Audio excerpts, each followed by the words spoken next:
Otot betis, jantung kedua Anda. Selama ini kita hanya tahu bahwa satu-satunya organ yang mengatur peredaran darah dalam tubuh manusia adalah jantung. Ternyata masih ada yang lain. Inilah beberapa fakta tentang sistem peredaran darah dalam tubuh kita. 1. Selain jantung, tubuh kita juga memiliki pompa darah kedua yang tidak kalah penting, yaitu otot betis di kaki.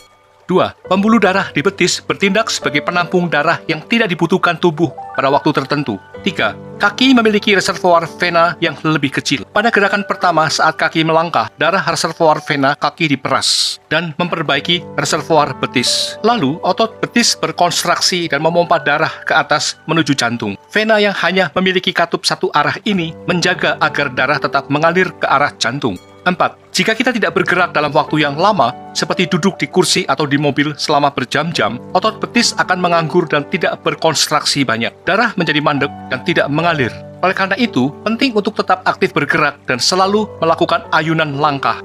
5. Jika katup di otot gagal bekerja dengan baik, dapat menyebabkan darah terkumpul di kaki. Kondisi ini dikenal sebagai insufisiensi vena atau reflux vena. Gejala insufisiensi vena dapat menjadi berat, seperti merasa lelah, kaki nyeri, pergelangan kaki bengkak, varises menonjol, kram, gatal, kaki gelisah, perubahan warna kulit, dan bahkan ulserasi kulit.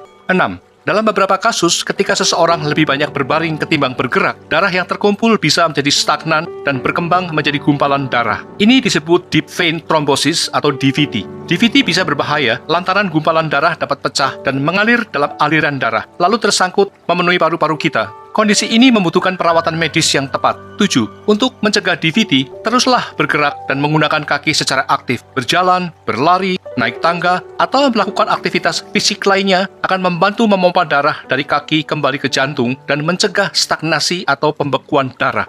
8. Akhirnya penting untuk diingat bahwa kaki merupakan bagian penting dari sistem sirkulasi darah kita. Otot betis yang ada di kaki merupakan jantung kedua kita yang membantu memompa darah dari kaki kembali ke jantung. Oleh karena itu, penting untuk menjaga kaki agar tetap aktif dan bergerak secara teratur. Berjalan, berlari, atau melakukan aktivitas fisik lainnya akan membantu mencegah risiko DVT dan insufisiensi vena, sehingga kesehatan sirkulasi darah secara keseluruhan selalu terjaga.